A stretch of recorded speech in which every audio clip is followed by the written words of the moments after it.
Alhamdulillah, alhamdulillah wa kafa, wassalatu wassalamu ala rasulil mujtaba sayyidina wa habibina wa syafi'ina wa maulana Muhammadin al-Mustafa wa ala alihi wa ashabihi wa dhurriyyatihi wa kulli man ittaba'al huda. Asyhadu an la ilaha illallah wahdahu la syarika lah wa asyhadu anna Muhammadan abduhu wa rasuluh la nabiyya wa la rasula ba'dah. Thumma uhayyikum bi tahiyyatil islamiyyah, tahiyyatin thayyibatin mubarakah, tahiyyatin min indillah, tahiyyati ahlil jannah. Assalamu alaikum warahmatullahi wabarakatuh.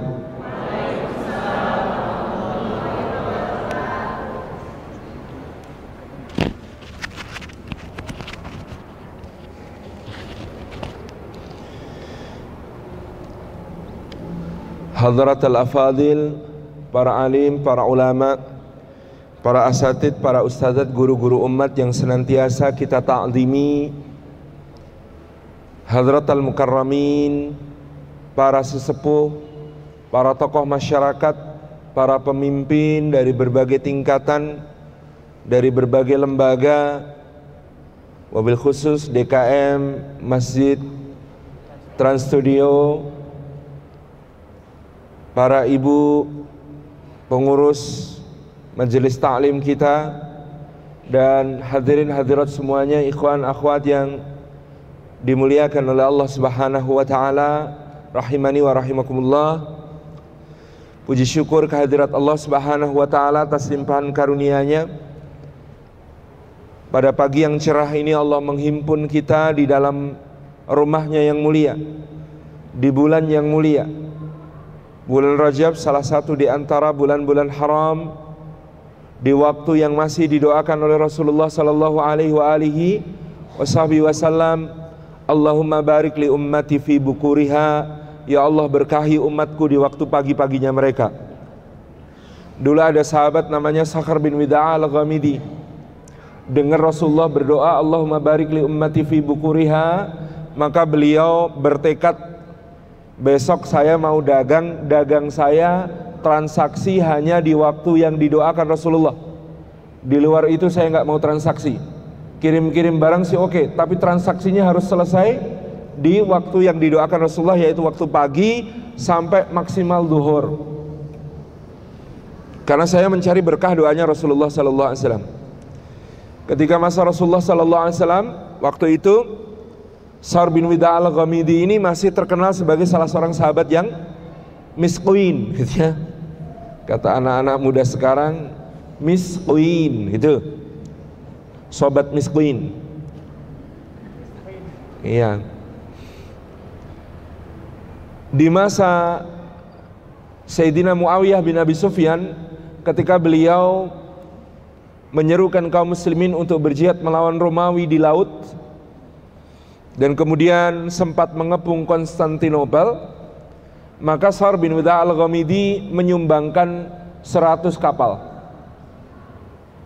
Kalau nyumbangnya 100 kapal, kira-kira masih miskin atau sudah tidak lagi miskin? Sudah kaya raya. Dan itu kata Sakhar bin Wida'a al-Ghamidi adalah berkahnya mencari keberkahan di balik doanya Rasulullah sallallahu alaihi wasallam. Orang kalau yakin itu tulisannya YHA Queen gitu ya. Kalau yakin kepada janji Allah dan Rasulnya, maka Allah Subhanahu wa taala akan wujudkan apa yang menjadi hajat-hajatnya. Dan Bapak Ibu yang dirahmati oleh Allah, kita dihimpun di rumahnya yang mulia ini, mudah-mudahan setiap langkah yang kita tempuh ke tempat ini, tiap tapaknya menggugurkan dosa-dosa kita, meninggikan derajat kita di sisi Allah Subhanahu wa taala, dan menjadi pemudah jalan kita semua menuju ke surga. Dan duduk kita semua semoga termasuk taman di antara taman-taman surga, sebagaimana sabda Nabi sallallahu alaihi wasallam, majtama'a qaumun fi baitin min buyutillah yatluna kitaballah wa yatadarasunahu bainahum illa ghasyiyatuhumur rahmah wa haffatsumul malaikah wa nazalat alaihimus sakinah wa dzakarahumullahu fi man indah. Bapak Ibu yang dirahmati Allah, maknanya tidak berhimpun satu kaum di satu rumah di antara rumah-rumah Allah, di dalamnya mereka membaca kitab Allah, membaca ayat dari kitab Allah, mengkaji isinya di antara mereka, melainkan keadaan mereka itu dicurah-curahi rahmat Allah. Mudah-mudahan majelis kita majelis yang mendapatkan kemuliaan ini dicurah-curahi rahmat Allah, karena kita sangat menghajatkan rahmatnya Allah. Di tengah situasi yang tidak menentu, rekan-rekan yang disayang Allah, bukan hanya soal corona dan segala dampaknya yang pasti hari-hari ini akan menjadi satu krisis global dari segi keuangan, bisnis, sama semuanya prihatin, berbagai sektor. Yang punya travel umroh sudah nggak jalan sebulan ya, sebagai komisaris sebuah travel umroh ya terasa gitu ya, curcol ini mah. Semua diuji oleh Allah Subhanahu wa taala dengan kelimpahan maupun dengan kekurangan. Tentu Allah Subhanahu wa taala hendak memuliakan orang-orang yang diuji dengan kesabaran yang ada pada mereka. Kalau lulus ujian, maka Allah akan berikan yang lebih baik insyaallah. Apapun yang menjadi kehilangan di antara kita, kalau kita ridha kepada Allah, kita yakin Allah Subhanahu wa taala akan mengganti dengan yang lebih baik. Ada doanya, Allahumma jurni fi musibati wa khlufli khairan minha. Ya Allah, beri aku pahala yang besar dalam musibah ini dan gantilah untukku yang lebih baik daripadanya. Doa ini diajarkan Nabi sallallahu alaihi wasallam kepada ibunda kita Ummu Salamah radhiyallahu anha ketika suaminya Abu Salamah Al-Makhzumi gugur di dalam perang Badar. Sedih sekali ibunda kita Ummu Salamah, bagi beliau tidak ada suami yang lebih baik dari suaminya. Dari semua yang dia perhatikan, tidak ada lelaki yang lebih baik daripada suaminya, saking cintanya sama suaminya. Maka ketika dia bersedih mengadu kepada Rasulullah sallallahu alaihi wasallam, Rasulullah mengajarkan doa itu. Lalu Ummu Salamah itu berdoa sambil bertanya-tanya, masa ada yang lebih baik dari suami saya? Masa ada yang lebih baik dari Abu Salamah? Dan ternyata Allah mengijabah doanya, menggantikan Abu Salamah dengan Ummu Salamah ini dilamar oleh Rasulullah sallallahu alaihi wa alihi wasahbihi wasallam. Jadi memang kalau kita bersabar, ridha, rahmat Allah, dekat dengan orang-orang yang demikian. Nah, ujian itu pasti disumpahkan oleh Allah dengan kata-kata wala nabluwannakum bisyai'im minal khauf wal ju' wa naqsim minal amwali wal anfusi wath thamarat wa basyiris sabirin. Ternyata ketika Allah mengatakan demi pasti akan kami timpakan bala ujian kepada kalian dari rasa takut. Sekarang takut nggak Bu? Takut. Jangan-jangan yang di sebelah ada coronanya gitu. Takut.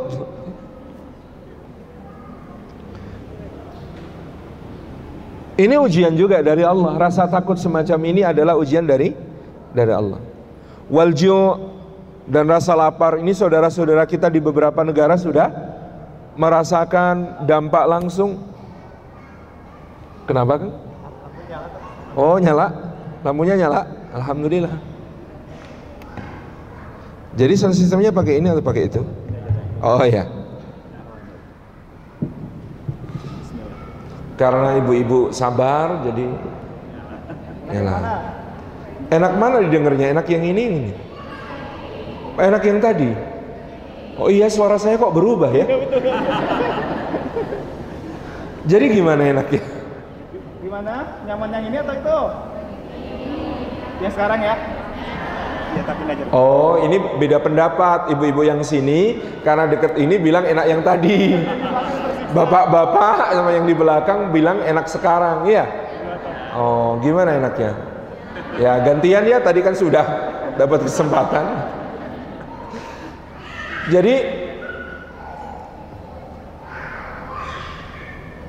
walju itu sampai di beberapa negara Eropa, terutama yang lockdown kayak Italia gitu ya, Jerman, Prancis, mulai kebutuhan-kebutuhan melangka, sampai ada ditayangkan rebutan toilet paper gitu ya, rebutan belanja tisu toilet, sampai berkelahi jambak-jambakan gitu ya.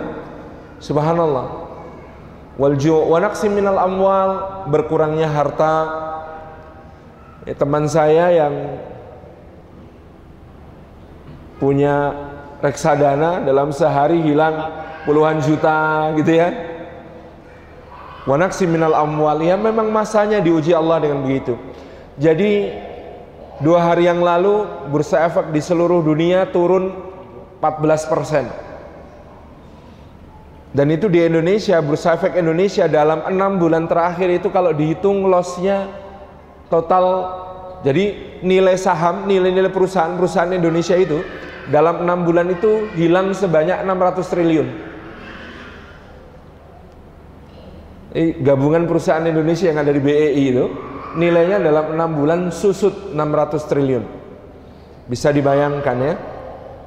Memang wa naqsim minal amwal, sedang Allah uji dengan berkurangnya harta.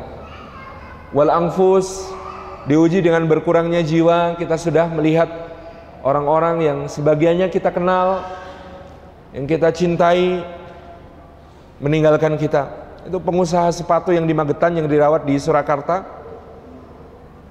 yang meninggal karena corona. 2 tahun yang lalu saya diberi sandal oleh beliau, sampai sekarang sandalnya masih kepake, nyaman banget sandalnya. Di sebuah acara di Magetan pada saat itu, di tempat beliau memang seorang pengusaha sepatu dan sandal. Subhanallah ya, tidak ada yang mengira, tidak ada yang menyangka. Wassamarat, berkurang buah-buahan. Berkurang buah-buahan itu tafsirnya ada yang sempit, ada yang luas. Tafsir sempitnya ya memang stok buah-buahan menipis, tetapi tafsir luasnya berkurang buah-buahan itu meleset dari perkiraan. Hasil yang ingin kita capai meleset dari perkiraan. Nanamnya segini, rencananya akan panen segini gitu ya. Investnya segini, rencananya akan dapat bagi hasil segini gitu ya. Meleset semua, subhanallah. Tapi semua itu Allah tujukan wabasyiris sabirin, dan berilah kabar gembira kepada orang-orang yang sabar. Jadi semua musibah itu intinya wabasyiris sabirin, beri kabar gembira kepada orang-orang yang sabar. Kenapa kok bisa kabar gembira, Bu? Satu, ibu-ibu gembira enggak kalau ada yang bilang I love you, aku mencintaimu? Seneng enggak, Bu? Tergantung ya siapa yang ngomong. Tapi bagaimana orang yang sabar itu tidak gembira kalau yang bicara I love you gitu adalah wallahu yuhibbus sabirin, Allah cinta pada orang-orang yang sabar.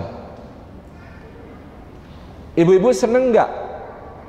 Bahagia enggak? Gembira enggak kalau ada yang bilang aku akan selalu di sisimu, aku akan selalu bersamamu, aku akan selalu mendampingimu? Seneng nggak punya teman setia banget gitu? senang. Apalagi orang sabar lebih senang lagi, karena yang mengatakan begitu adalah innallaha ma'as sabirin. Sesungguhnya Allah beserta orang-orang yang sabar. Apalagi bapak-bapak senang nggak kerja di perusahaan yang gajinya unlimited? Gajian, siap, gaji saya mana? Itu sebelah gudang emas, silahkan ambil sebanyak-banyaknya, nggak terbatas. Seneng nggak kalau gajiannya begitu?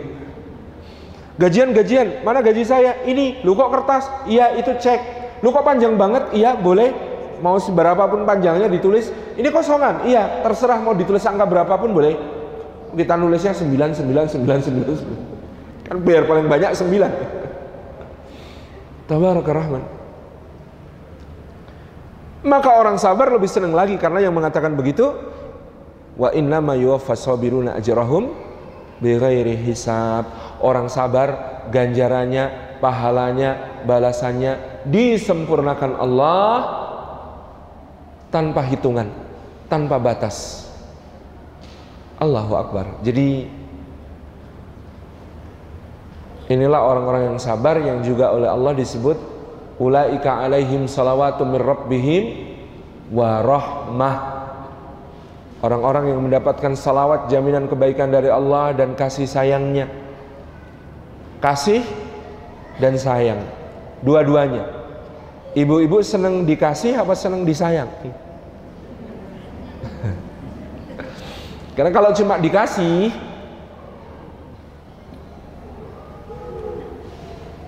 itu belum tentu disayang. Tapi kalau disayang, biasanya dikasih. Kalaupun tidak dikasih, pasti karena sayang. Adik kita umur 3 tahun minta petasan, dikasih nggak Bu? Enggak. Kenapa enggak? Karena sayang. Maka kalau ada doa yang belum dikabulkan, mungkin ibu-ibu doanya salah minta petasan. Iya. Jadi mungkin sudah dikasih yang lebih baik, cuman kita nggak nyadar. Kadang-kadang ada yang berdoa, ya Allah minta air putih ya Allah, dikasih susu protes. Saya mintanya air putih kok dikasih susu ya Allah. Loh lah, kalau air putih itu ya susu, kalau ini air bening. Tuh kan salah paham. Beda. Kadang-kadang sudah minta air putih, dikasih air putih protes, karena air putihnya susu. Subhanallah ya. Dan tidak semua doa itu kalau dikabulkan jadi kebaikan buat kita. Ya pasti Allah ganti dengan yang lain. Yang jelas doa nggak sia-sia. Satu desa, gadis kembang desanya cuma satu, yang berdoa minta jadi suaminya 17 orang. Kan nggak mungkin dikabulkan semua. Repot kalau dikabulkan semua. Maka pasti kita tuh diberi lebih baik daripada apa yang kita minta. Wong yang nggak pernah kita minta aja dikasih terus kok. Ibu-ibu ada yang sering berdoa, ya Allah minta udara yang cukup untuk bernafas gitu. Pernah berdoa begitu? Kecuali asmanya kambuh ya.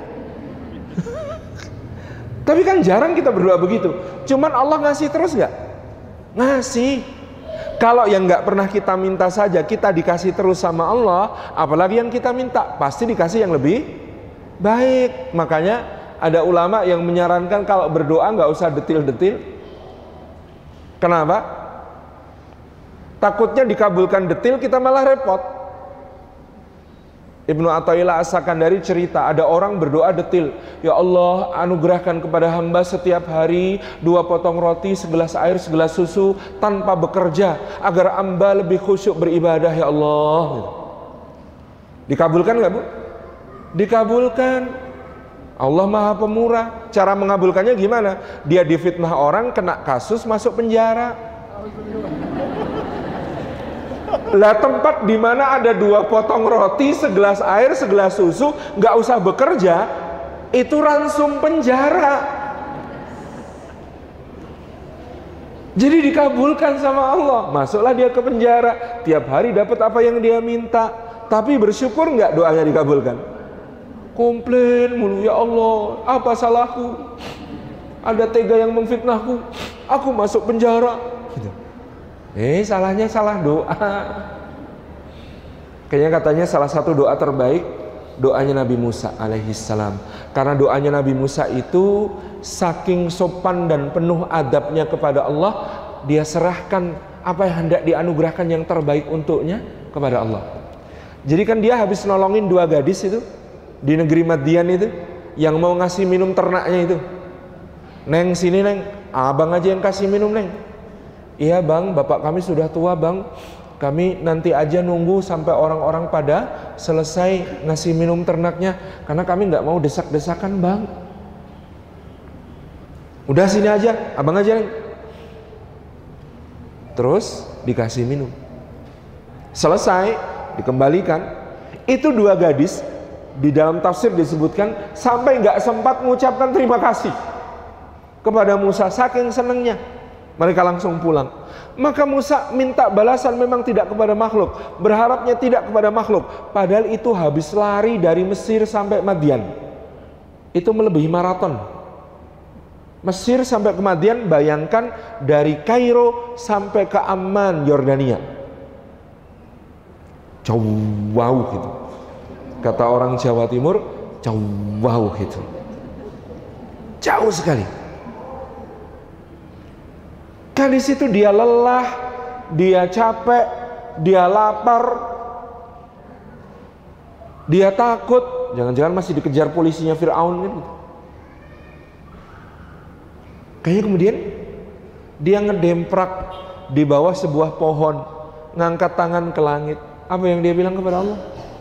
Kata Imam Ibnu Katsir, sebenarnya Musa sangat lapar, dia pengennya minta makanan kepada Allah, tapi lisannya nggak sampai. Ya Allah, masa aku minta makanan? Akhirnya dia sopan-sopankan bilang sama Allah, Rabbi inni lima anzalta ilayya min khairin faqir. Ya Allah, sesungguhnya aku terhadap apapun yang kau turunkan di antara kebaikan, aku sangat fakir, aku sangat memerlukan. Apa aja deh ya Allah, pokoknya kebaikan dari sisimu aku sangat memerlukan. Terserah engkau apa yang akan engkau berikan. Lapar, pengen makan, tapi doanya sopan kepada Allah. Apa yang terjadi teman-teman? Salah satu gadis datang dalam langkah malu-malu, alastihya'i. Terus bilang, bang, dipanggil abah saya bang. Kata Musa, adalah siap. Terus jalan. Dan Musa bilang abah, dek, jalan di belakang dek. Kenapa bang? Abang tahu kapasitas abang. Matanya abang ini lama nggak lihat perempuan. Kalau lihat dari belakang, apalagi perempuan yang 1 langkah 3 kali goyang, berat deh. Belakang ya, abang yang depan, kalau belok kasih tanda. Kata gadis itu, siap bang. Jalan mereka sampai ke hadapan ayahnya. Maka gadis ini nanti akan memuji Musa sebagai qawiyun aminun. Apa artinya? Kuat dan terpercaya. Kuatnya apa? Bukan karena bisa lari dari Mesir ke Madian tanpa istirahat, bukan karena nonjok orang di Mesir langsung mati, bukan karena bisa ngangkat batu besar, bukan. Yang dilihat kuat pada Musa adalah dia perlu pertolongan tapi masih bisa nolong orang. Itu kuat. Sebenarnya dia yang perlu pertolongan tapi dia masih bisa nolongin orang. Itu kuat. Akhlaknya disebut matinul khuluq, akhlaknya kokoh. Kan kalau kita kadang-kadang kalau pas lapar, ada iklannya ya, lo resek kalau lagi lapar. Iya kan? Kita berubah jadi bad mood dan rese hanya karena lapar. Ternyata lapar ngerubah orang. Tetapi Musa tidak. Akhlaknya kokoh. Meskipun lagi lapar, lagi susah, lagi dikejar-kejar orang, dia tetap bisa nolong orang lain. Qawi. Amin, aminnya di mana? Itu tadi di nyuruh gadisnya jalan di belakang. Dia amanah, sama matanya sendiri aja dijaga, apalagi ke kamu gitu. Abang Musa ini matanya sendiri aja dijaga, apalagi kamu. Masya Allah, jaga banget. Dan apa yang diberikan Allah, rekan-rekan sekalian, kepada Musa ba'da doanya itu luar biasa. Yang diberikan kepada Musa, satu, makanan, di rumah itu dijamu. Dua, perlindungan, najauta min qaumidz zalimin, kamu sudah selamat, tinggallah di sini. Tiga, kos-kosan, ya kan, tinggallah di sini. Dapat kan? Empat, pekerjaan. 8 tahun atau 10 tahun terserah, pokoknya kamu boleh kerja di sini. 5, jodoh, karena aku hendak menikahkanmu dengan salah seorang anak perempuanku. 6, nubuah, lalu nanti diangkat menjadi nabi. Sempurna nikmat Allah. Doa sederhana dibalas sama Allah dengan 1 makanan seperti yang diharapkan, 2 perlindungan, 3 pekerjaan, 4 tempat tinggal, 5 jodoh, 6 petunjuk nubuwah. Ikhwan yang lagi krisis berat dalam segala soal ini, krisis rezeki, krisis jodoh gitu ya, maka cari peluang menolong orang lain, kemudian berdoalah kepada Allah dengan doanya Musa alaihissalam di suratil Qasas ini. Apa doanya? Rabbi inni lima anzalta ilayya min khairin faqir. Nggak apa-apa ngaku fakir sama Allah, itu bagus. Kalau ngaku fakir sama petugas sensus nggak bagus. Tapi ngaku fakir sama Allah bagus, gitu ya. Rabbi inni lima anzalta ilayya min khairin faqir. Masya Allah, rahmat Allah, rahmat Allah, rahmat Allah yang kita harapkan. Wahafaz sumul malaika, dan malaikat-malaikat di majelis kita ini menaungkan sayap-sayapnya. Coba lihat ke atas. Coba lihat ke atas. Ada malaikat-malaikat menaungkan sayapnya. Kelihatan? Alhamdulillah. Kalau kelihatan berarti Anda bukan manusia biasa. Wahafaz sumul malaikah, malaikat menaungkan sayapnya. Apa makna menaungkan sayap? Kata para ulama, di situ sepanjang kita bermajelis, malaikatnya memohonkan ampunan dan memohonkan surga untuk kita.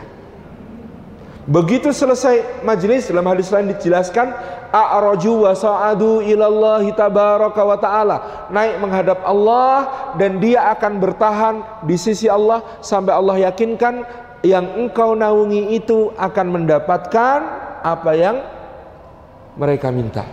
Lalu mereka akan bertahan di sisi Allah untuk menjadi tim advokat pembela kita kelak di pengadilannya Allah. Jadi semakin sering teman-teman bermajelis taklim, semakin banyak tim advokat dari kalangan malaikat yang teman-teman rekrut. Karena malaikat yang hari ini hadir ke majelis ini beda lagi dengan malaikat yang hadir di majelis besoknya. Kalau sudah ke sana nggak akan balik lagi ke bumi, nungguin kita di sana untuk siap menjadi tim pembela kita kelak di pengadilan akhirat. Jadi kalau ibu-ibu dalam setahun ikut majelis taklim berapa kali Bu? Kira-kira setahun? Seminggu berapa kali? 2 kali 50 katakanlah begitu ya, 100. Kan 1 tahun 52 pekan kan, 52 minggu. Katakanlah 50 aja deh, libur Idul Fitri sama Idul Adha kan ya. 100 udah. Sudah 100 ditambah kultum terawih sama kultum subuh. 60. 160 malaikat. 160 malaikat per tahun ibu-ibu rekrut sebagai tim pembela di hadapan pengadilan Allah Subhanahu wa taala kelak. Kan keren. Oh, pembelaannya lebih keren dari Pak Hotman Paris Hutapea, jelas. Dan bayarannya murah. Caranya gimana? Hadir majelis taklim, sudah dapat merekrut 1 pengacara, aman. Dahsyatnya majelis taklim. Yang ketiga, wa nazalat alaihimus sakinah, dan ketentraman turun kepada mereka. Memang sumber ketentraman itu dari mana? Dari Allah. Ingat Allah, hati tentram. Ala bidzikrillahi tatmainnul qulub. Ingatlah, hanya dengan mengingat Allah hati menjadi tentram. Kalau ingat Khaliq, ingat pencipta Allah, maka hati tentram. Tapi kalau ingat makhluk, hati jadi gelisah. Jangankan yang aneh-aneh, ingat anak sendiri saja gelisah, apalagi ingat anak orang. Iya. Ingat istri sendiri aja gelisah, yang ini nggak usah dilanjutkan. Bahaya. Ingat mobil sendiri, ingat motor sendiri aja kadang-kadang gelisah, apalagi ingat cicilannya. Semuanya itu bikin gelisah. Tapi kalau ingat Allah, bikin tentram. Karena Allah lebih besar dari semua masalah kita. Allah lebih besar dari semua kehilangan kita. Allah lebih besar dari semua kesedihan, kegalauan kita. Aman, insya Allah ingat Allah. Gitu ya. Terakhir, wa dzakarahumullahu fiman indah. Bermajelis seperti ini akan disebut-sebut oleh Allah Subhanahu wa taala pada makhluk-makhluk mulia yang ada di sisinya.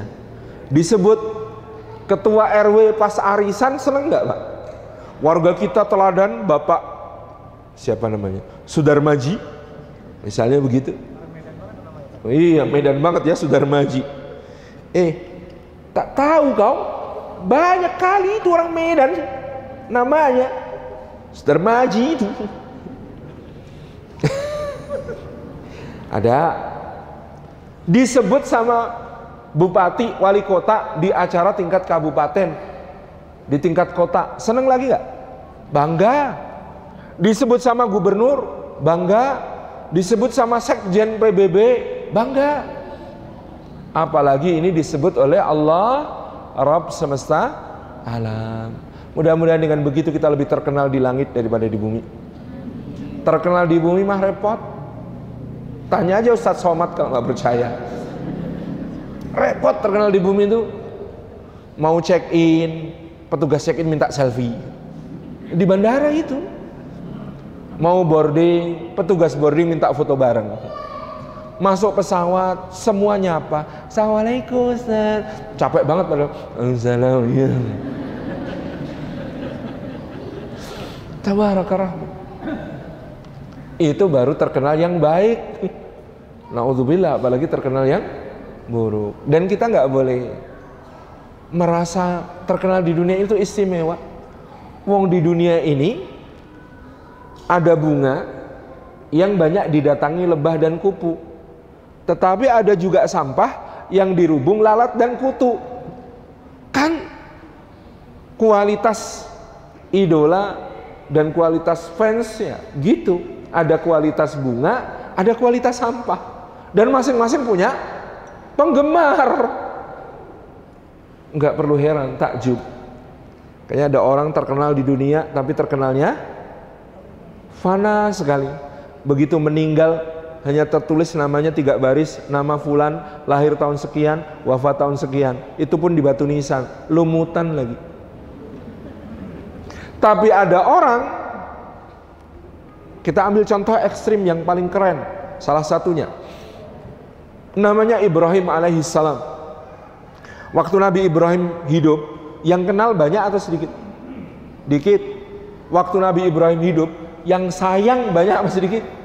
Dikit. Waktu Nabi Ibrahim hidup, yang mendoakan banyak atau sedikit? Sedikit. Tapi hari ini berapa ratus juta manusia di dalam tasyahud berkata, kama sholaita ala Ibrahim wa ala ali Ibrahim, kama barakta ala Ibrahim wa ala ali Ibrahim. Itu baru yang muslim. Yang Kristen, yang Yahudi juga, bapak kami Abraham, kan itu. Semuanya cinta, semuanya sayang sama Ibrahim alaihissalam. Kan keren banget. Dulu waktu Ibrahim disuruh manggil orang berhaji, wa adzin fin nasi bil haji, kata Ibrahim, manggilnya gimana ya Allah? Ya iyalah, Ibrahim nggak punya sound system, nggak punya akun Instagram, nggak punya broadcast WhatsApp gitu, nggak punya. Gimana manggilnya? Allah jawab apa? Tugasmu manggil, yang mendatangkan aku, kata Allah. Maka hari ini berapa juta manusia tiap tahun memenuhi panggilannya Ibrahim? Mudah-mudahan segera pulih, kita bisa kembali menjadi tamu Allah. Dimudahkan semuanya jalannya untuk menjadi tamu Allah insyaallah. Yang penting niat dulu, Bu. Niat, insyaallah sampai.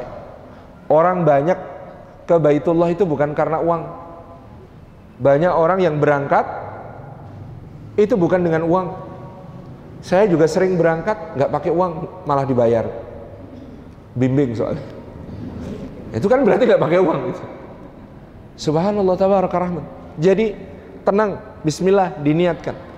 Tapi coba bayangkan berapa juta yang antri memenuhi panggilannya Ibrahim alaihissalam. Jawa Barat antrinya berapa tahun? Haji? Hah? Serius 15? Saya pindah Jawa Barat aja kali ya. Reguler 15? Jogja itu 26 tahun loh. Daftar sekarang berangkatnya 26 tahun lagi. Saya tuh sudah kepikir daftarin anak-anak saya. Lagi mana? 26 tahun, Bu. Saya dulu masih mending daftar 2009, rencana berangkat 2015, tetapi terkabul 2016 karena 2015 istri habis melahirkan, anak masih kecil belum tega ninggal, kita ngajukan mundur setahun. Ternyata mundur setahun istri hamil lagi. Jadi berangkat istri dalam keadaan hamil waktu itu, kita sudah dikasih tahu sama petugas kesehatan haji, Pak, defaultnya kalau hamil cancel Pak, tunda tahun depan. Enggak, tahun depan anaknya kecil lagi. Mendingan sekarang pas hamil gitu. Oh, segala argumen. Kita sampai bolak-balik ke Jakarta ngurus ke pusat kesehatan haji, Kemenkes dan ke Kemenak itu bolak-balik kalau nggak salah 4 kali demi supaya bisa tetap berangkat. Alhamdulillah dapat rekomendasi dari beberapa dokter berangkat. Jadi istri saya haji dalam keadaan hamil dan kita masih memenuhi syarat karena yang dibolehkan haji dengan keadaan hamil itu 16 sampai 28 minggu. Berangkat dalam umur 16 sampai 28 minggu. Itu masih boleh. Tabarakallah. Alhamdulillah. Gitu ya. Jadi anak saya yang nomor 3 Jaisan itu ya. Ternyata sekarang beda banget sama ya kakak adiknya, alhamdulillah semuanya solih-solihah. Tetapi yang namanya Jaisan denger adzan beda sama yang lain. Yang lain masih santai gitu, langsung siap-siap. Bah, masjid bah. Abahnya sering keteteran gitu ya. Semangatnya mau pergi ke masjid. Denger sholawat, cepet banget nangkepnya, langsung bisa niruin. Dengar bacaan Quran. Lo yang setor hafalan ke uminya itu kakaknya Nawaf. Nawaf sekarang umur 5 tahun, Jaisan 3 tahun. Yang setor hafalan itu Nawaf. Tapi nanti tiba-tiba dia nyeletuk, hafal apa yang distorin kakaknya. Ternyata luar biasa ya kalau diniati kita betul. Fight, berjuang untuk bisa berangkat. Jaisan di dalam kandungan ikut tawaf, ikut sa'i. Masya Allah, itu pengalaman yang luar biasa. Nah, tentu kita ingin menjadi seperti Nabiullah Ibrahim alaihissalam. Besok kita sudah mati, nama kita disebut, itu orang masih doain rahimahullah, almarhum, gitu ya, Allahu yarham. Itu kita senang banget kalau nama kita masih disebut-sebut dan masih didoain jauh setelah kita meninggal. Insya Allah mudah-mudahan kita semua termasuk yang mendapat segala keutamaan itu karena majelis ilmu hari ini. Bapak Ibu yang dirahmati Allah, tema kita kali ini adalah tentang perjanjian antara kita dengan Allah Subhanahu wa taala sejak Allah menciptakan kita di alam ruh. Sejak Allah mengambil perjanjian antara kita dengannya di alam ruh yang Allah ingatkan di dalam Al-Qur'an Karim suratil A'raf ayat yang ke-172, a'udzubillahi minasyaitonirrajim. Firman Allah, wa id akhadha rabbuka min bani adama min zuhurihim dzurriyyatahum wa ashhadahum ala anfusihim alastu birabbikum qalu bala syahidna an taqulu yaumal qiyamati inna kunna an hadza ghafilin. Sadaqallahul adzim. Firman Allah Subhanahu wa taala, wa'id dan ketikailah. Ketikailah itu terjemah bahasa Indonesianya, ketikailah itu menjadi ingatlah ketika. Wa'id dan ingatlah ketika. Akhada telah mengambil. Siapa yang telah mengambil? Rabbuka, Rabbmu. Rabb itu kata yang saya tidak bisa menerjemahkan ke bahasa Indonesia. Karena kata Rabb meliputi makna Al-Khaliq, Al-Malik, Al-Mudabbir, Al-Razzaq, Al-Alim, gitu ya, Al-Murabbi, dan seterusnya. Jadi yang disebut sebagai Rabb itu adalah yang menciptakan, yang memberi rizki, yang mengatur segala urusan, yang menguasai, yang memiliki, yang menumbuhkan, yang mengetahui tentangnya tanpa jeda pengetahuan, dan seterusnya. Itu namanya Rabb. Tidak ada kata bahasa Indonesia yang bisa menerjemahkannya.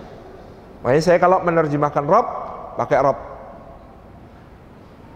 Rabbuka, Rabb wahai Muhammad sallallahu alaihi wasallam, telah mengambil mim bani Adama, dari bani Adam, dari anak keturunannya Adam alaihi salam, min duhurihim, dari sulbi yang ada di punggung-punggung mereka, tempat nantinya benih anak keturunan itu akan turun menuju kepada pembuahan yang menghasilkan nutfah, nutfah menjadi alaqah, alaqah menjadi mudghah, mudghah lalu ditumbuhkan idham, idham dibungkus dengan laham, tsumma ansha'nahu khalqan akhar, lalu dibentuk menjadi makhluk yang baru yang berbeda dengan asal kejadiannya. Dzurriyyatahum, yaitu anak keturunan mereka, wa ashhadahum, dan Allah Subhanahu wa taala telah mengambil persaksian mereka ala anfusihim, atas diri mereka semuanya, dengan berkata, dengan berfirman, dengan kalimat alastu birabbikum. Allah bertanya kepada ruh yang akan ditiupkan ke dalam jasad ketika berada di dalam kandungan sang ibu. Allah berfirman, alastu birabbikum, bukankah aku ini adalah Rabb kalian? Diyakinkan oleh Allah, bukankah aku ini adalah Rabb kalian? Qalu, maka mereka mengatakan, kita semua mengatakan, arwah, ruh-ruh semua mengatakan, bala, tentu ya Allah, betul ya Allah, benar ya Allah, yaquin ya Allah, syahidna, kami bersaksi atas itu.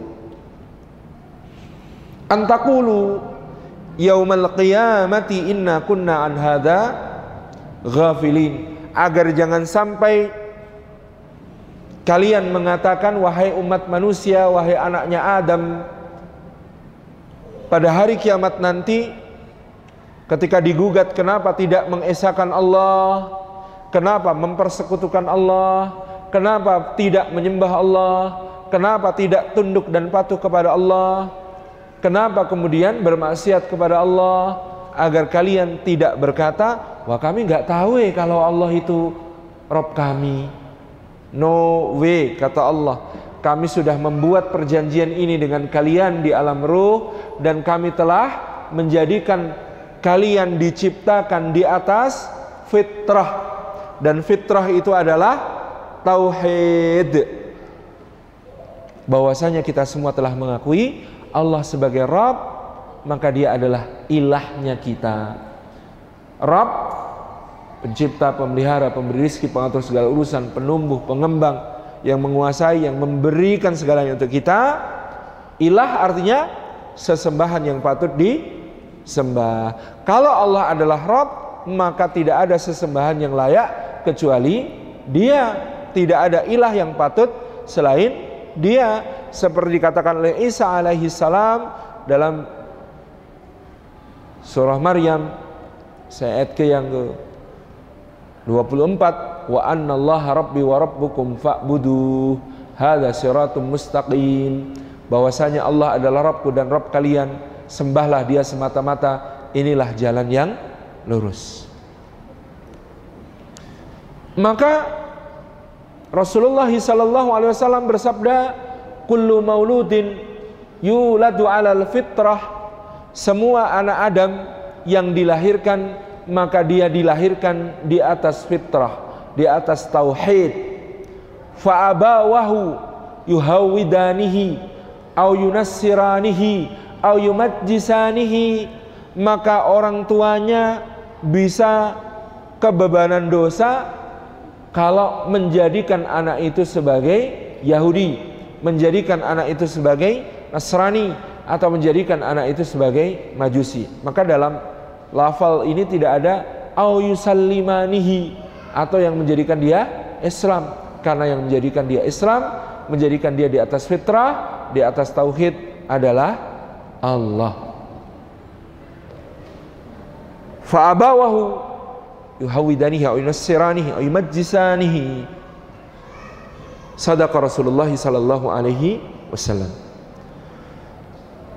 Jadi fitrah manusia adalah tauhid, ditanamkan oleh Allah sejak alam arwah, sejak alam ruh, dan diminta persaksiannya oleh Allah sebelum ruh itu ditiupkan ke dalam jasad. Maka kita semua makhluk manusia ini kalau mau jujur mendengarkan suara hati, maka kita akan ketemu dengan fitrah.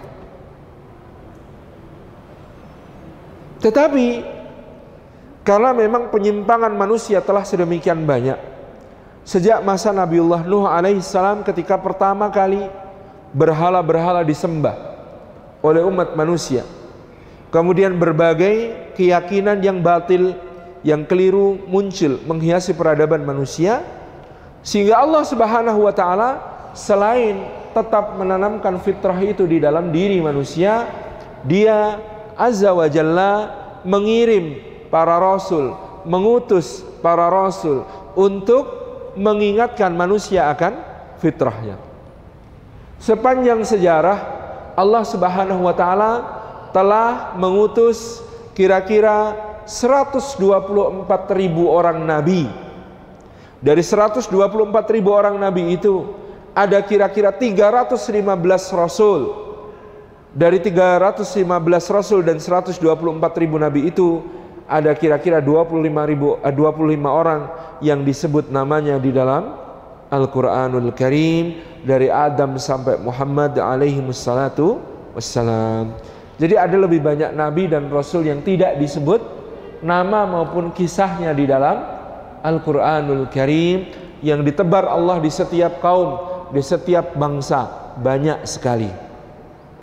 Cuman kalau tidak ada dalilnya kita nggak boleh nebak-nebak. Kalau nabi terakhir Nabi Muhammad SAW, kira-kira nabi di tanah Jawa sebelumnya siapa? Nggak usah nebak-nebak kalau tidak ada dalil. Jadi ya yang kita ketahui, yang wajib kita imani, yang nama-namanya tersebut di dalam Al-Quran Karim. Di luar itu kita beriman bahwa Allah mengutus nabi dan rasul, jumlahnya banyak, dan setiap kaum telah mendapatkan haknya untuk Allah bangkitkan di tengah mereka seorang nabi dan seorang rasul untuk mengingatkan manusia akan fitrahnya, fitrah untuk mengesahkan Allah, fitrah tauhid, fitrah tunduk kepada Allah Subhanahu wa ta'ala. Maka dalam diri manusia pasti terdapat suara hati, selirih apapun tentang pengakuannya terhadap Allah Jalla Jalaluh. Ateisnya orang ateis, kan orang ateis itu separuh menuju Islam, karena la ilaha tinggal nambahi ilallah gitu. Nah, ateis itu kan tidak ada Tuhan ya. Kan sudah separuh itu. Kalimat tauhidnya sudah separuh, tinggal nambahi ilallah. Seateis-ateisnya orang ateis sekalipun, Allah menggambarkan dalam Al-Quran Karim orang-orang kafir ini, kalau mereka berada di atas kapal lalu kapalnya dilandai badai yang sangat dahsyat, maka fitrah itu akan muncul. Akhirnya mereka mengakui ada Allah Subhanahu wa ta'ala yang mengatur urusan alam semesta. Pasti di saat seperti itu fitrahnya muncul. Sekarang mungkin naik pesawat kayak gitu ya, naik pesawat ada turbulence gitu ya, maka akan muncul fitrahnya. Mau manusia bikin aturan gaya hidup macam gitu ya, seperti apapun, begitu muncul masalah besar, mereka akan mengakui bahwa yang datang dari Allah adalah yang terbaik. Baru belum lama nyinyirin orang pakai cadar. Begitu ada isu corona langsung beli cadar. Iya, cadarnya dalam bentuk masker, hakikatnya sama. Belum lama nyinyirin orang yang teguh pada syariat, kalau bukan mahramnya jangan sentuh-sentuhan, jangan plak-plak gitu ya. Begitu ada corona langsung nggak mau salaman. Ih, sekarang soli. Betul ya? Akan datang waktunya. Dulu meremehkan ajaran Islam, begitu datang corona, oh wudhu ternyata penting ya. Cuci tangan pakai sabun. Sabun itu bahasa Arab. Satu wilayah di Suriah ada daerah namanya Sabun, dan dulu di masa kekhalifahan daerah itulah yang memproduksi sabun. Maka ada ulama asal Suriah namanya Syekh Muhammad Ali As-Sabuni, penulis kitab tafsir yang terkenal Tafsir As-Sabuni. Itu memang daerah itu dulu produsen sabun. Loh, orang Eropa kenal sabun kapan, Bu? Perang salib. Sebelumnya di Eropa nggak kenal sama sabun. Mandi gosok pakai jerami kayak kebu. Serius.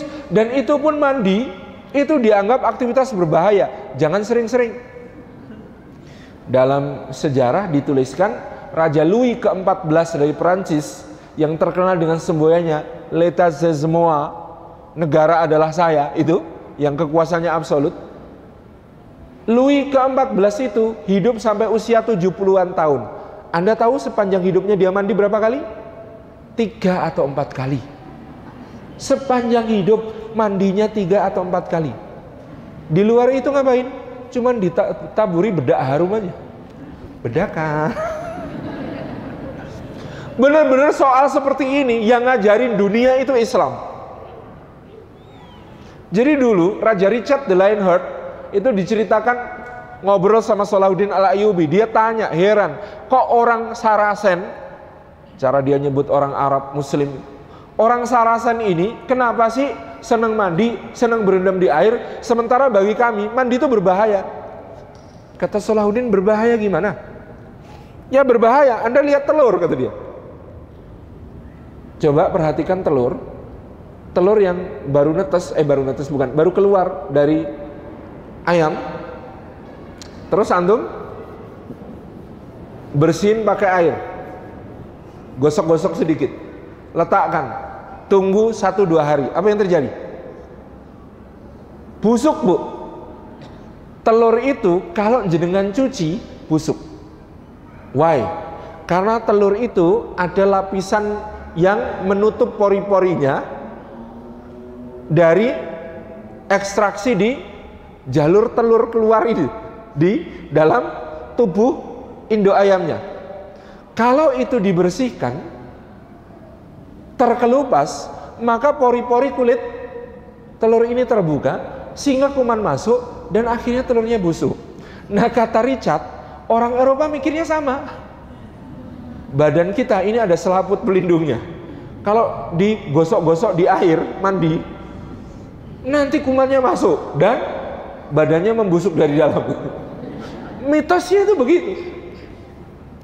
Sementara dia melihat bagaimana orang Sarasen alias orang Arab Muslim mandi di Damaskus sebelum kacau ya, ibu kota Suriah, itu ada pemandian yang buka sejak tahun 1160, zamannya Nuruddin Mahmud, pendahulunya Salahuddin Al-Ayyubi, sampai saat tahun 2008 itu masih buka.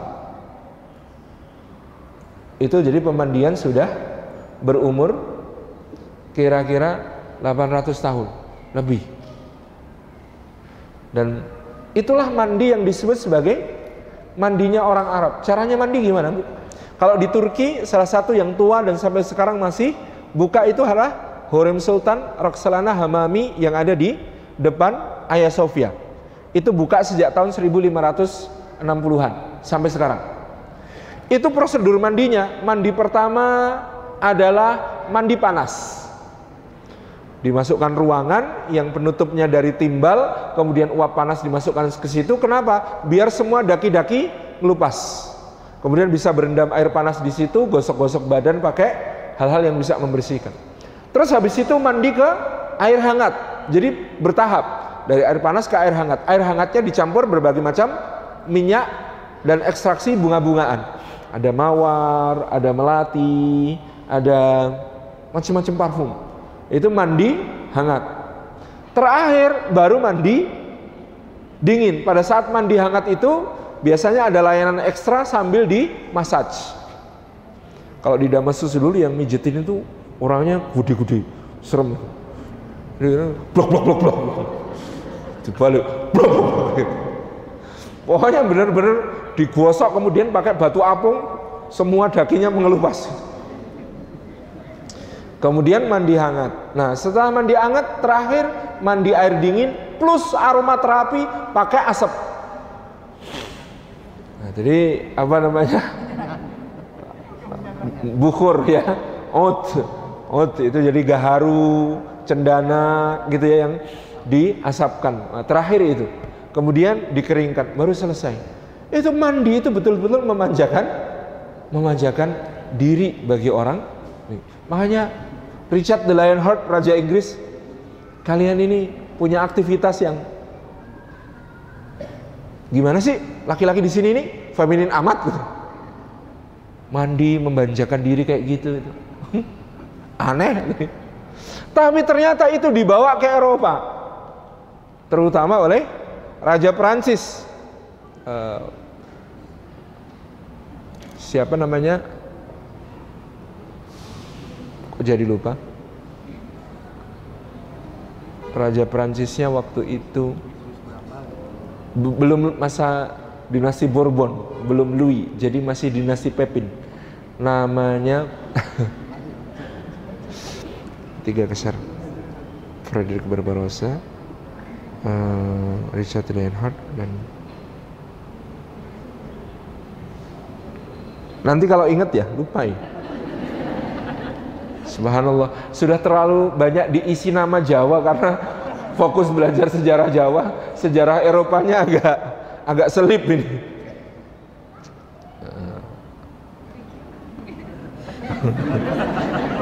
Soalnya ada beberapa cerita menarik gitu. Konon Raja Prancis ini juga adalah kekasihnya Richard gitu. Jadi dulu Raja Prancis dan Raja Inggris pacaran, meskipun masing-masing punya istri. Hah? Ya begitulah. Udah jangan diterusin, serem ah. Gitu ya. Jadi fitrah itu tetap akan muncul pada orang, bahwa segala sesuatu yang datang dari Allah adalah yang terbaik. Ini yang Allah Subhanahu wa taala tanamkan di dalam diri kita. Kita yakin kalau ada orang dia menjaga fitrahnya, maka Allah akan senantiasa bimbing hidupnya. Barang siapa menjaga fitrahnya, maka Allah akan senantiasa membimbing hidupnya.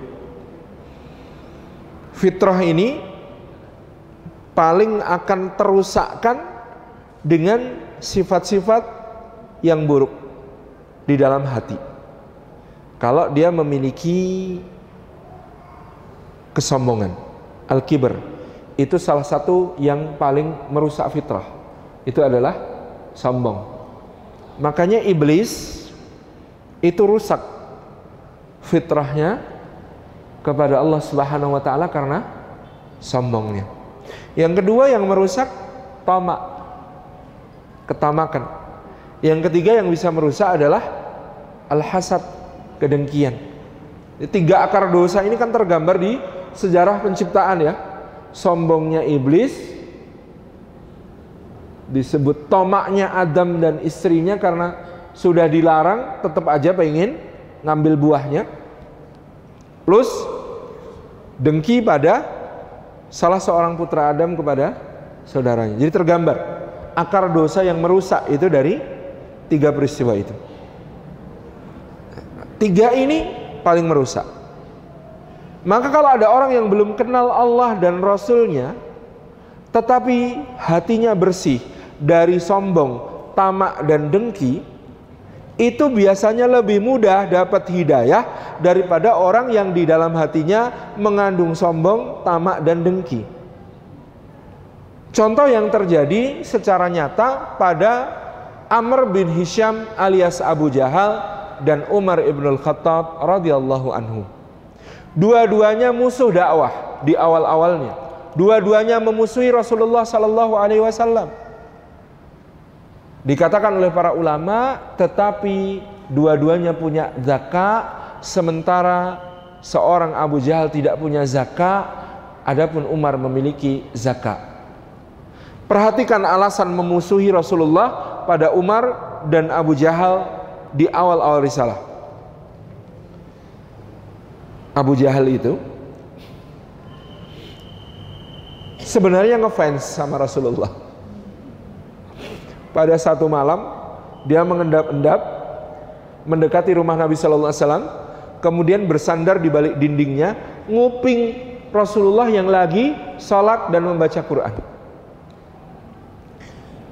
Begitu bangun,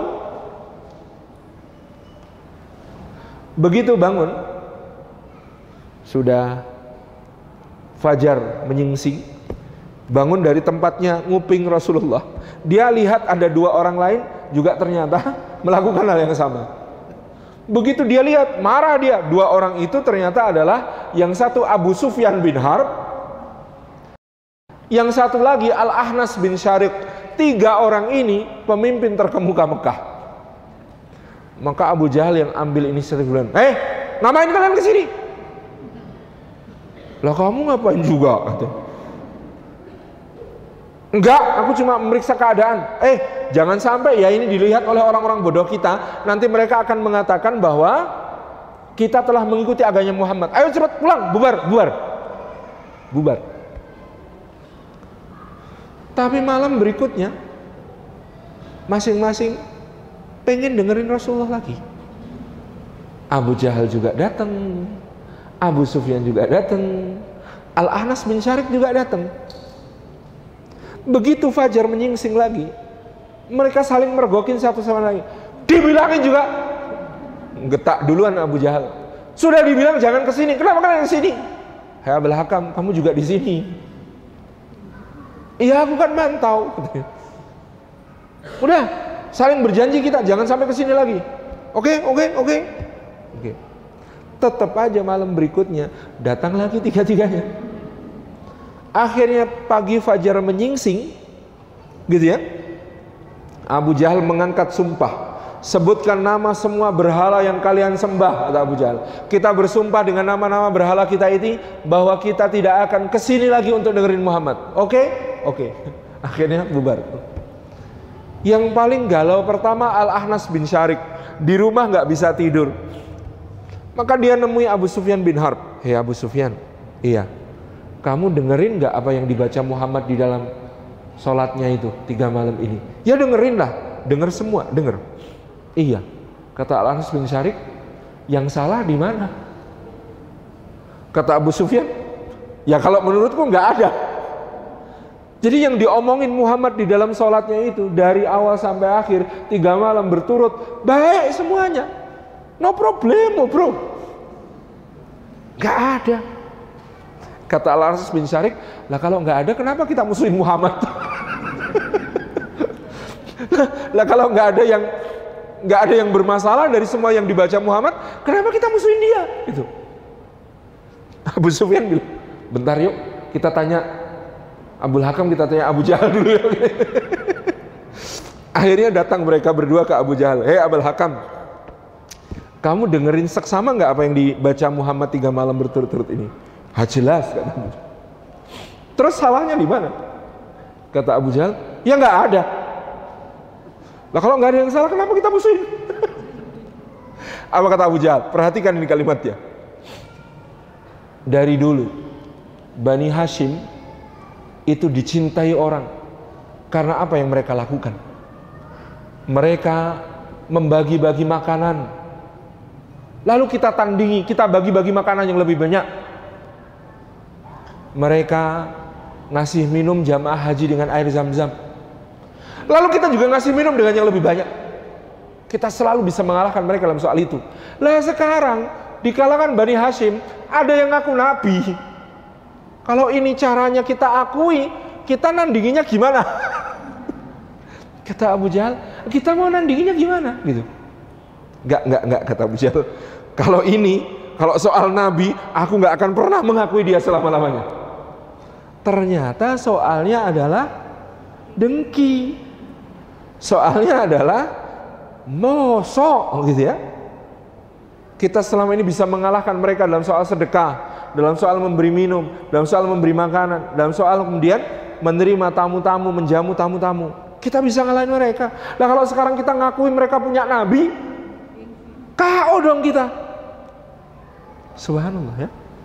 Ternyata soalnya adalah dengki. Maka suatu hari Nabi SAW itu pernah tanya kepada Abu Jahal, hei Abul Hakam, kenapa engkau membenciku? Apa salahku kepadamu? Hei Muhammad, aku bukan membenci kamu, aku membenci apa yang turun kepadamu. Kenapa enggak turun kepadaku? Subhanallah ya. Jadi itu alasannya. Maka pada diri Umar bin Khattab berbeda alasan. Kenapa Umar membenci Rasulullah SAW di awal-awal risalah? Karena menurut Umar, Mekah kacau balau, nggak karu-karuan.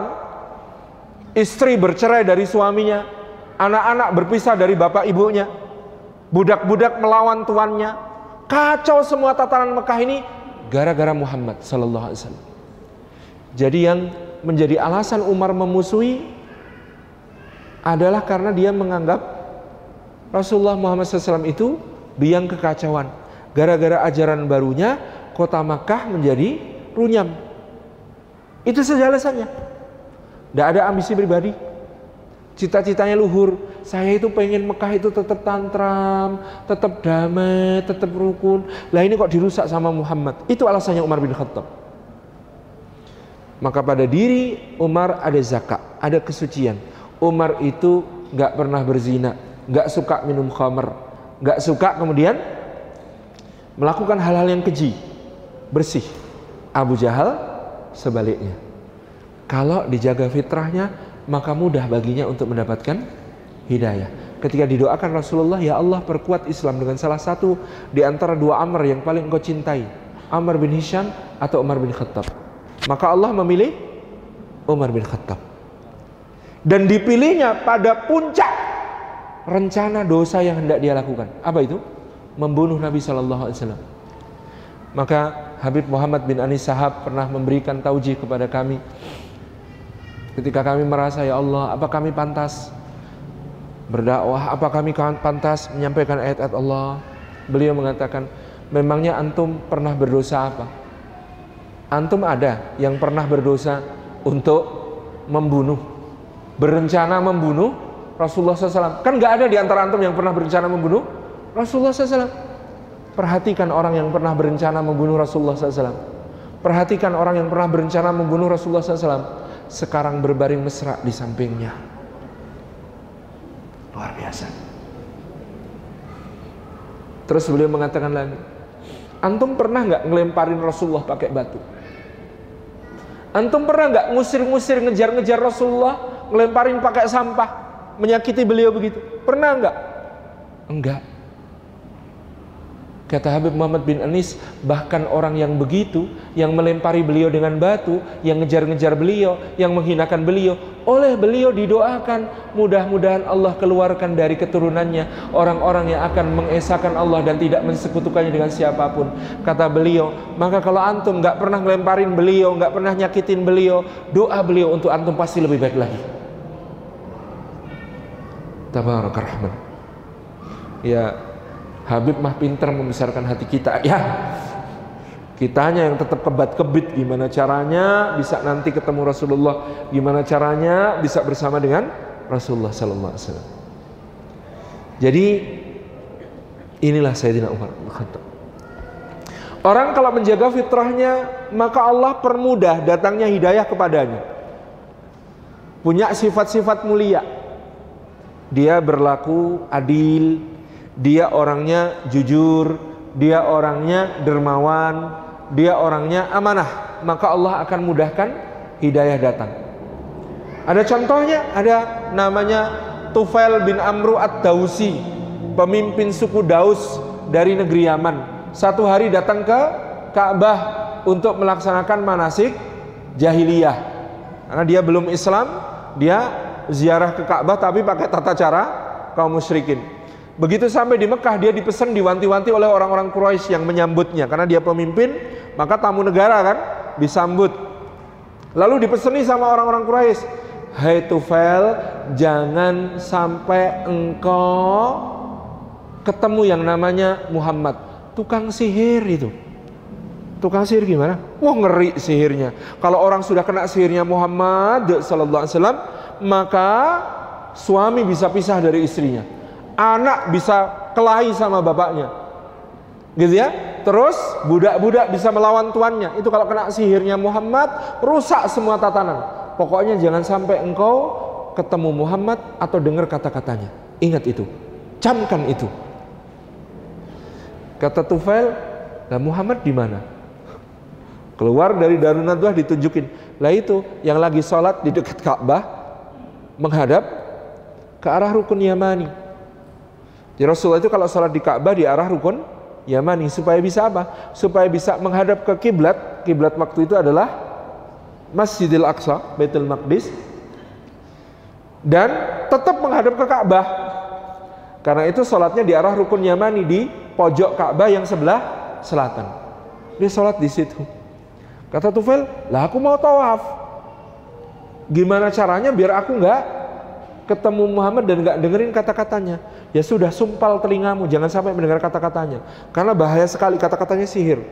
Maka Tufail bin Amru ad-Dausi gulung kapas, disumpalkan ke dalam telinganya. Lari-lari dia, tawaf kan. Allah kalau mau ngasih hidayah nggak ada yang bisa nolak. Apa yang terjadi? Begitu dia tawaf sampai di dekat Rasulullah yang lagi sholat, itu kapasnya jatuh. Begitu kapasnya jatuh, dia mulai mendengar suara Rasulullah membaca Al-Quran di dalam sholatnya. Begitu dengar suara Rasulullah SAW baca Quran, langkahnya yang semula cepat jadi lambat, bahkan berhenti, bahkan kemudian dia mundur, mendekat kepada Nabi SAW, kemudian duduk bersimpuh di dekatnya, menyimak semua yang dibaca Rasulullah SAW di dalam salat. Ketika Rasulullah SAW mengucapkan Assalamualaikum warahmatullahi wabarakatuh, dia menjawab Waalaikumsalam. Maka Rasulullah menanyainya, siapa nama anda, dari mana asal anda? Saya Tufail bin Amru ad-Dausi, saya dari negeri Daus di Yaman. Apa tujuan anda datang? Saya begini. Apa yang anda baca tadi? Kata Tufail, itu adalah Al-Quran, wahyu dari Allah. Allah memberi anda wahyu? Iya. Apa yang Allah katakan? Kemudian Rasulullah bacakan lagi beberapa ayat Al-Quran dan pokok-pokok ajaran Islam. Orang Quraisy di Darun Nadwah nonton dari kejauhan, mate kita, kena sihir juga, tambah satu korban. Subhanallah. Tufail masuk Islam. Dia ngikutin Rasulullah kemanapun untuk belajar Islam selama 3 hari 3 malam.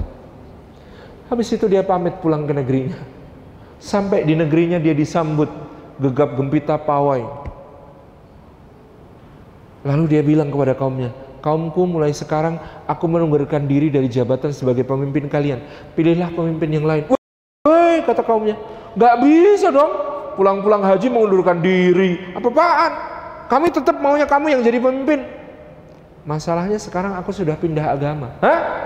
Pindah agama gimana? Ya agamaku sudah berbeda dengan agama kalian. Gak peduli, pokoknya kami harus jadi pemimpin. Oh, kalau begitu, kalau kalian maksa aku jadi pemimpin kalian, syaratnya satu. Apa itu? Kalian harus ikut agamaku. Kata kaumnya, no worries, nggak masalah.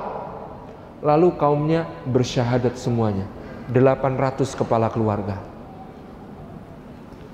Dia pulang ke rumah, ketuk pintu, assalamualaikum, waalaikumsalam. Istrinya bukain, abang, stop. Kenapa bang? Mulai hari ini kita terpisah. Aku bukan suamimu, kamu bukan istriku. Hah? Maksudnya gimana bang? Pulang-pulang dari Mekah kok saya dicerai? Enggak dicerai. Cuma tercerai karena aku sudah beda agama dengan kamu, dek. Beda agama gimana? Aku menjadi seorang muslim, mengesahkan Allah, tidak mempersekutukannya dengan berhala-berhala kita. Pokoknya saya mau jadi istrinya abang, gak mau pisah. Oh kalau begitu syaratnya adalah dengan masuk Islam. Akhirnya kemudian masuk Islam, mereka sekeluarga. Beberapa tahun kemudian Tufail bin Amr ad-Dawsi menghadap Nabi SAW, bawa 800 kepala keluarga menghadap Nabi, menyatakan keislamannya. Sebelum pulang dia titip seorang anak yatim yang terlantar gak punya sanak kerabat. Ya Rasulullah, saya titipkan dia, biar dia menjadi pelayan Anda. Suruhlah dia apapun, dia anak yang tangkas dan juga pemberani. Bukan bertarunglah Dragon Ball.